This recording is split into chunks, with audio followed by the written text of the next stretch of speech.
Hello my dear viewers, I am Vishwanath Vishwa reviews. Cinema పరిశ్రమ అది తెలుగైనా, తమిళైనా, కన్నడమైనా, హిందీ అయినా, ఒక విధంగా హాలీవుడ్ సినిమాలైనా కూడా వారసులకు తగిన స్థానమే ఉంటుంది. అయితే ఆ వారసులకి ఎంట్రీ మాత్రం మొదటి సినిమానే తప్ప తర్వాత వాళ్ళ ప్రతిభే గిట్టురాయిగా కొనసాగుతారు. అలా కొనసాగిన వాళ్ళు అటు తమిళనాడులో, ఇటు ఆంధ్రప్రదేశ్లో, అటు కర్ణాటకలో, హిందీలో కూడా చాలా చాలా మంది ఉన్నారు. హిందీలో కపూర్ ఫ్యామిలీ అయితేనేమి, తమిళ్లో గణేశన్ ఫ్యామిలీ అయితేనేమి, అదే విధంగా కన్నడంలో రాజకుమార్ వాళ్ళ ఫ్యామిలీ అయితేనేమి, ఇప్పుడు మలయాళంలో మమ్ముట్టి గారి కొడుకైతేనేమి, తరతరాల వారసులుగా వారు మొదటి సినిమాతో నిరూపించుకొని ఆ తర్వాత దిగ్విజయ యాత్ర చేస్తున్నటువంటి వారే.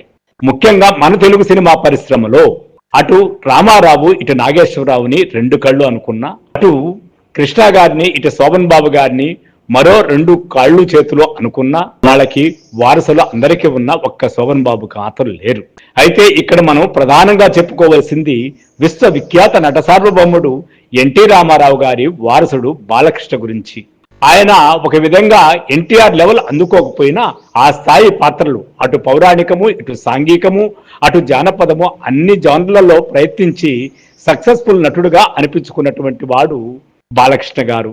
మరి ఆయన తీసిన ఎన్టీఆర్ మరో లెవెల్ సినిమా గురించి ఈ వీడియోలో మనం కథనంగా చెప్పుకుందాం.